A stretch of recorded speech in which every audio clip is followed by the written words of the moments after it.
আমি বলছি থানায় যদি কেউ অভিযোগ করতে যায় সে তৃণমূল কংগ্রেসের লোক নয়, সে অন্য কোনো রাজনৈতিক দলের লোক, তার অভিযোগ থানায় লিপিবদ্ধ করতে হবে। পুলিশকেও সচেতন হতে হবে। আপনাদের ওই থানায় ডায়েরি নিতে হবে। মাঝে মাঝেই লোকে অভিযোগ করে, থানায় ডায়েরি নেওয়া হয় না। থানায় লোকের অভিযোগ নিতেই হবে। সে লোক তৃণমূলের লোক যদি অন্যায় কাজ করে তৃণমূলের লোক শাস্তি পাবে।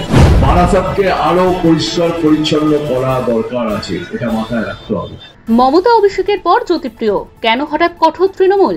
জ্যোতিপ্রিয়র এই কথায় বারাসাতে ঘনাচ্ছে কোন রহস্য? জ্যোতিপ্রিয় মল্লিক এবার সোজাসুজি টার্গেট করলেন পুলিশদের, ছাড়লেন না নিজের দলের নেতা কর্মীদেরও। তৃণমূলের কেউ অন্যায় করে প্রভাব খাটানোর চেষ্টা করলে তার ফল কি হতে পারে তাও বলে দিলেন বিধায়ক। শুধু কি তাই, হাবড়া বিধানসভাকে রোল মডেল তৈরি করে বারাসাত পৌরসভার কাজকর্মের কি ত্রুটিও তুলে ধরলেন, শুনুন। হাবড়ার বিধায়ক জ্যোতিপ্রিয় মল্লিক সম্প্রতি বারাসাত পুরসভার 10 নম্বর ওয়ার্ডের কাউন্সিলর দেবব্রত পালের উদ্যোগে হওয়া শিক্ষক শিক্ষিকাদের সম্মান জ্ঞাপন এবং কৃতি ছাত্রছাত্রীদের সংবর্ধনা অনুষ্ঠানে যোগ দিতে আসেন। সেখানে বক্তব্য রাখতে গিয়ে প্রাক্তন মন্ত্রী দলীয় কর্মীদের, পুলিশকে এবং সাধারণ মানুষকে একটি স্পষ্ট বার্তা দিয়েছেন। দলের সুপ্রিমো মমতা বন্দ্যোপাধ্যায় এবং সর্বভারতীয় সাধারণ সম্পাদক অভিষেক বন্দ্যোপাধ্যায়ের দেখানো পথে হেঁটে তিনি বলেন, অন্যায় করলে কেউ রেয়াত পাবে না, সে যেই হোক না কেন। আমি বলছি থানায় যদি কেউ অভিযোগ করতে যায় সে তৃণমূল কংগ্রেসের লোক নয়, সে অন্য কোনো রাজনৈতিক দলের লোক, তার অভিযোগ থানায় লিপিবদ্ধ করতে হবে এবং সেই কেস আপনাকে মনিটরিং করতে হবে। বারাসাতের কাউন্সিলর দেবব্রত পালের এই অনুষ্ঠানে বক্তব্য রাখতে গিয়ে জ্যোতিপ্রিয় মল্লিক পুলিশের কার্যকারিতা নিয়ে বলেন, পুলিশকে সজাগ হয়ে কাজ করতে হবে, থানায় ডায়েরি নিতে হবে। তৃণমূলের অনেক কর্মী ও সমর্থকদের বিরুদ্ধে অভিযোগ রয়েছে যে তারা নিজেদের প্রভাব খাটিয়ে থানায় অভিযোগ নিতে বাধা দেয়।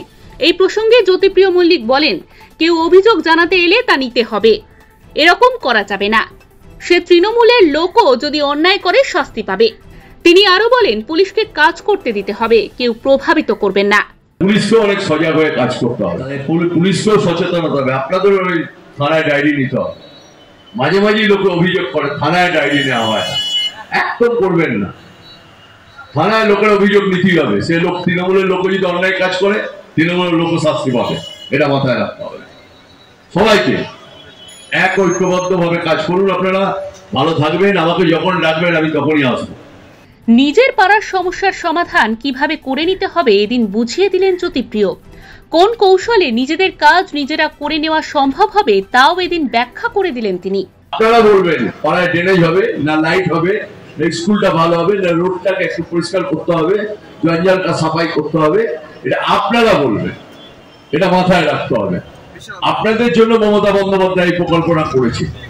এটা আমরা 80,000 বুথে আমরা করবো। আমরা 8,000 কোটি টাকা দিচ্ছি, এতে 8,000 কোটি টাকা বরাদ্দ। জ্যোতিপ্রিয় মল্লিকের বক্তব্যে বারাসাত শহরের আবর্জনার সমস্যা নিয়েও গভীর উদ্বেগ প্রকাশ পায়। তিনি আক্ষেপের সঙ্গে বলেন, বারাসাতকে আরো সুন্দর শহর করতে হবে। তিনি বলেন, অন্যান্য পৌরসভা যেমন দক্ষিণ দমদম, উত্তর দমদম এবং দমদম একসঙ্গে আবর্জনা ফেলার একটি ব্যবস্থা করেছে। হাবড়া এবং অশোকনগরও একই পথে হেঁটেছে। তাহলে বারাসাত কেন পিছিয়ে থাকবে? বারাসাতকে আরো পরিষ্কার পরিচ্ছন্ন করা দরকার আছে, এটা মাথায় রাখতে হবে। খুব পরিষ্কার করা দরকার বারাসাতকে। অন্যান্য রাজ্যে যে টাউনগুলোর মতো বারাসাতকেও রাখতে হবে।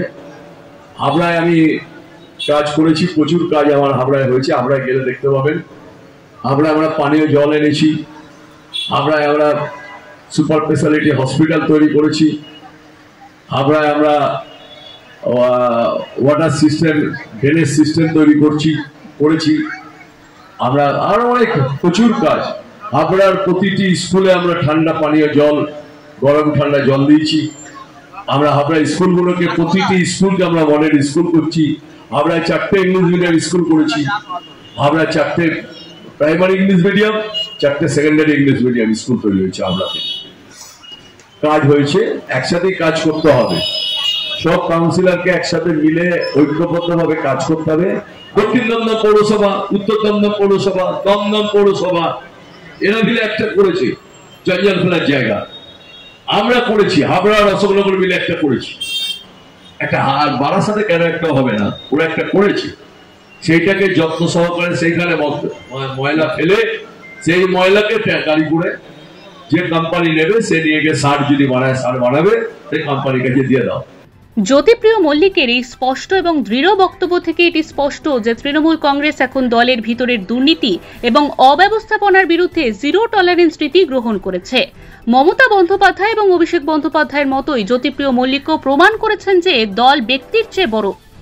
এই ধরনের বার্তা কিন্তু একটি রাজনৈতিক দলের জন্য খুবই ইতিবাচক, কারণ এটি জনগণের মধ্যে আইনের প্রতি বিশ্বাস ফিরিয়ে আনতে সাহায্য করে, পাশাপাশি প্রশাসনের স্বচ্ছতাও নিশ্চিত করে। Bureau report, digital news Bangla.